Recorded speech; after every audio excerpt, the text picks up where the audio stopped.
There is a kind of integrity that does not require an audience. It does not perform itself. It does not wait to be acknowledged or rewarded or even noticed. It simply exists as a quality of character, the way that some materials have a quality of strength that is invisible until the thing is tested.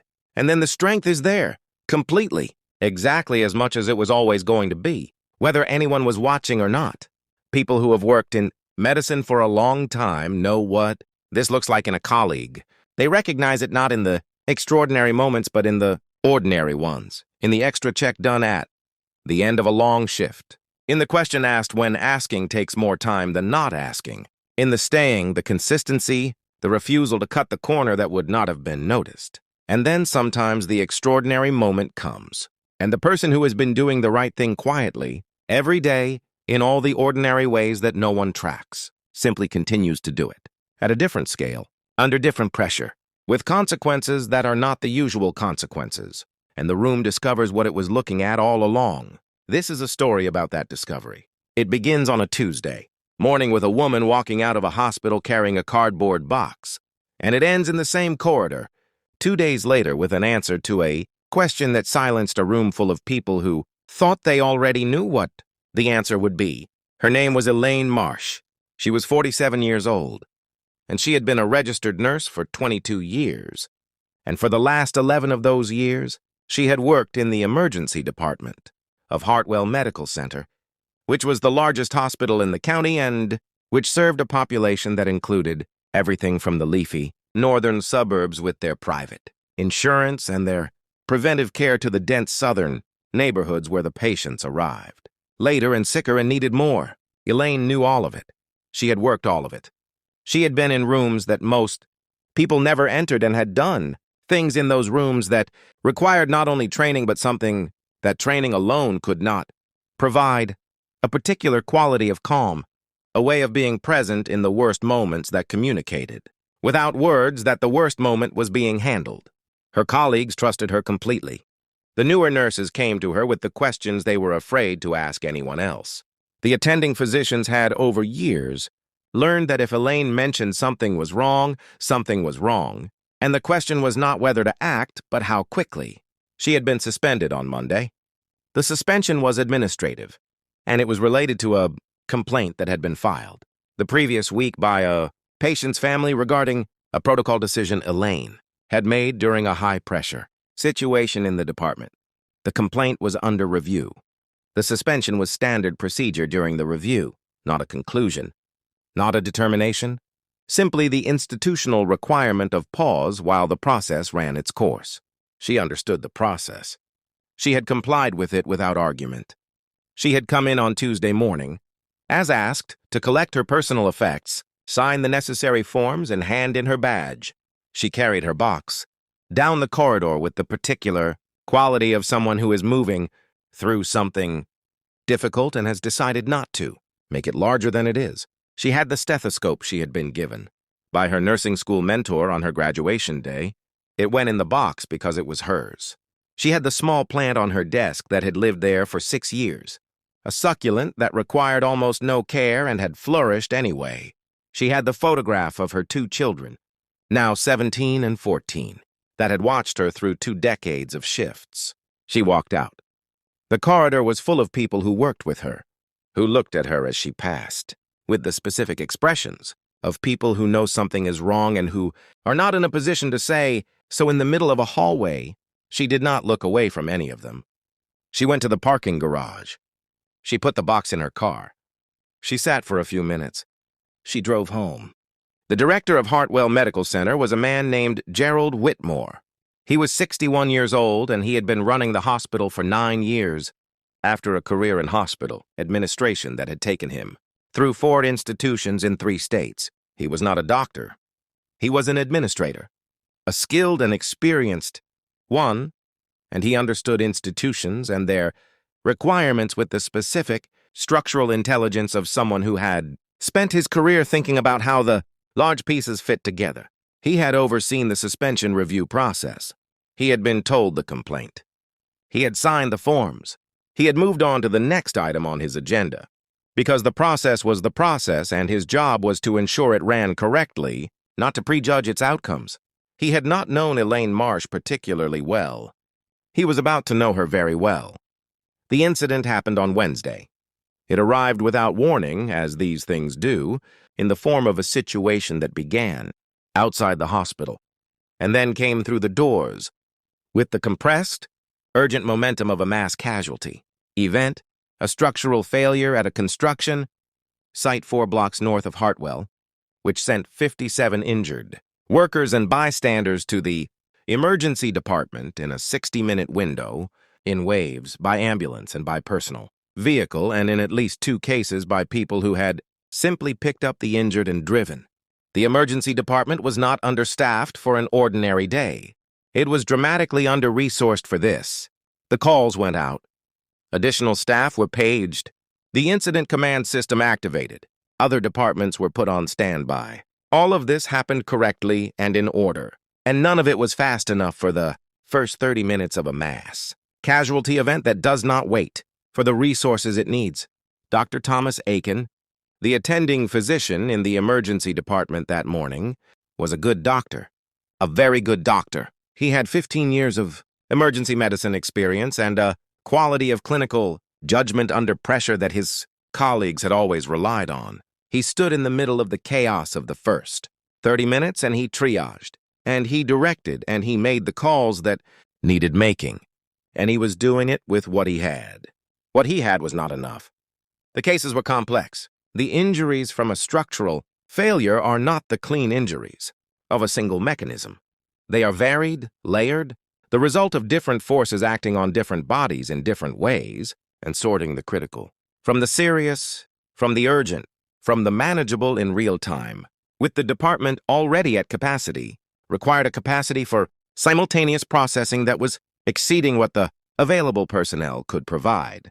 He needed more hands. He needed specific hands. He needed someone who had worked mass casualty situations before and who had the particular skill set of someone who could look at a room and understand the whole room at once, not case by case, but as a system, as a series of interacting urgencies that required a sequencing, logic that only experience could provide. He knew who he needed. He made a call. Elaine was in her kitchen. She was drinking coffee and reading something and thinking about what the next few weeks were going to look like. The particular low-key project of a person who has had their schedule suddenly, unexpectedly emptied and who is in the early stages of adjusting to the shape of it. Her phone rang. It was Tom Aiken. He said, "I know I don't have the right to ask this. I know what the situation is, and I know what it means. But I need you to know what's happening, and I need you to make the decision," he told her. She listened. She said, "I'm 20 minutes away." He said, "Elaine, I'm 20 minutes away," she said. "Get me cleared through security." She arrived in 22 minutes because there was construction on the interstate. She walked through the main entrance carrying nothing.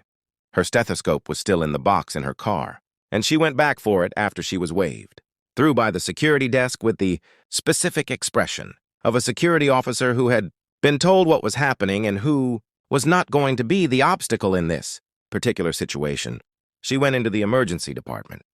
The room she walked into was organized chaos, which is the best version of what a mass casualty event looks like when the people running it are good at their jobs and still overwhelmed. She took it in the way she took in rooms, not piece by piece, but whole. The full picture first, because the full picture told you something that the pieces in isolation did not. She saw what Tom had said she would see. She saw what he had not been able to fully articulate on the phone, which was the specific quality of a system under pressure that was managing the individual cases but was losing the logic of the overall sequencing, the way the urgencies were being processed in the order they arrived, rather, than the order they required. She walked to Tom. She said, "Bay 4 needs to be moved ahead of Bay 2. The chest sounds on Bay 4 are getting worse. The presentation suggests tension pneumo. He'll arrest in 20 minutes if someone doesn't decompress. Bay 2 is critical but stable critical, not deteriorating. You have time." Tom looked at Bay 4. He said, "Yes, go." She went. What followed did not look from the outside like any particular performance of heroism. It looked like a nurse doing her job. It looked like a person moving through a department with a quality of focused Calm competence that had been built over 22 years of doing exactly this, in exactly these conditions, and that now, under the full weight of the worst version of these conditions, simply continued to be what it had always been. She decompressed the tension pneumothorax in Bay 4, which prevented a cardiac arrest. She identified a third-degree burn patient, who had been assessed as second-degree and redirected. The treatment. She recognized a presentation in a 63-year-old man who had been triaged as musculoskeletal, the pattern of a crush, injury that his initial assessment had not fully captured. And she caught Tom's arm in the hallway and told him specifically and precisely what she was seeing and why it mattered. And Tom changed the orders. And the man was taken to imaging, and the imaging confirmed what she had said. She managed the sequencing of the department for the 3 hours of peak surge with the same quality of whole room attention she had applied in the first 5 minutes, directing nurses and technicians and transport staff with the specific, clear, low-volume communication of someone who understood that panic was expensive and precision was free. She did not raise her voice once. She was not dramatic about any of it. She simply did the work in the full, undiminished way that 22 years of doing it had taught her to do it. And the department moved around her the way a department moves around someone who has become, without anyone deciding it, the axis of the thing. By 4 in the afternoon, the surge had passed. 57 patients had come through. 57 patients were alive and being treated. None had deteriorated to a point that could not be recovered from. And the 3 who had been most critical, the tension pneumo, the crush injury, a woman who had arrived, unconscious with a traumatic brain injury whose condition had stabilized. After the rapid decisions made in the first hour, were in the ICU, monitored, stable. The department was exhausted and quiet, in the way that comes after something enormous. Tom Aiken found Elaine at the nurse's station. He did not say anything for a moment. She was writing something. Documentation, which she was doing as she had always done it. Complete, accurate, immediate. He said, "Elaine." She looked up. He said, "Thank you." She looked at him for a moment. She said, "Is there anything left to do?" "No," he said. "We're covered." She nodded.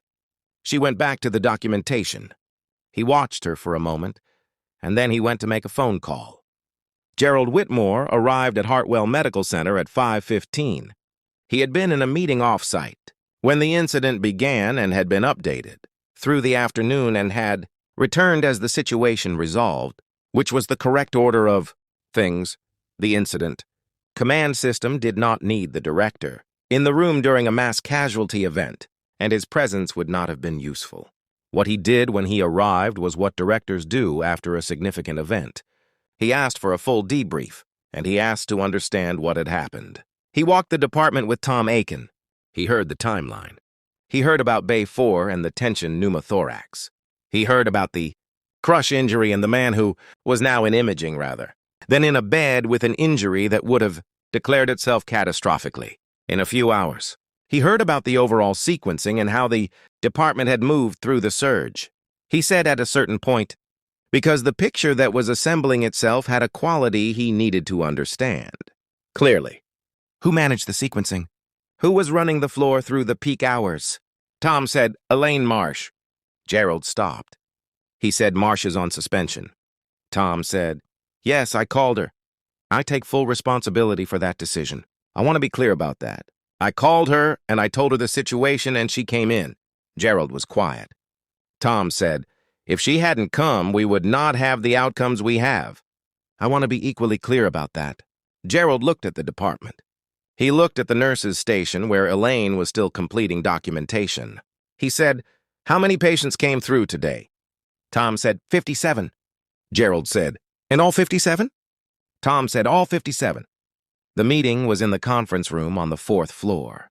Gerald Whitmore, Tom Aiken, the chief nursing officer, a woman named Patricia Vance, who had been at Hartwell for 14 years, and who had known Elaine for all of them, the department administrator, the head of the compliance team overseeing the review, and Elaine. She sat at the table in her scrubs. She had not changed. She had been in the department until the documentation was complete. and the meeting had been called before she had the chance. With her stethoscope around her neck, and the specific quality of someone who has done a full day's work and is sitting still now because the sitting still is what is required. Gerald looked at her for a moment before he spoke. He said, "I owe you a direct conversation and I want to have it." She waited. He said, "The complaint that prompted the suspension review was filed by a family who felt that your decision, in their case, was not adequately explained to them. That's still under review, and the review will run its course. I'm not here to prejudge that." She said, "I understand." He said, "What I need to understand is what happened today." "I've heard the outline. I want to hear it from you." She said, "Tom called me. He told me the situation. I came in, knowing you were suspended," he said. "Yes," she said. "Why?" he said. She was quiet for a moment. She said, "Because there were 57 people who needed the right help in the right order, and I knew how to provide that. And not coming because of my administrative situation would have been a different kind of wrong than whatever wrong I was being reviewed for." She paused. "I can speak to the original complaint if that's helpful. But that's why I came today." Gerald looked at her. He said, "Walk me through the specific decisions you made today. The significant ones." She walked him through them. She was precise. She was clear. She used the clinical language when it was needed and the plain language when it wasn't. She explained her reasoning for each decision in exactly the way she had been making those decisions for 22 years. Not performance, not advocacy for herself, simply the accurate account of a trained professional describing the basis for a professional judgment. The room listened. Patricia Vance across the table was very still in the way of someone listening with their full attention. When Elaine finished, Gerald said, "The man in Bay 4. The tension pneumo. Your assessment was that he would arrest within 20 minutes without intervention." "Yes," she said. "He was being managed," Gerald said. "He wasn't untreated. He was being managed for the wrong thing," she said. "He would have arrested."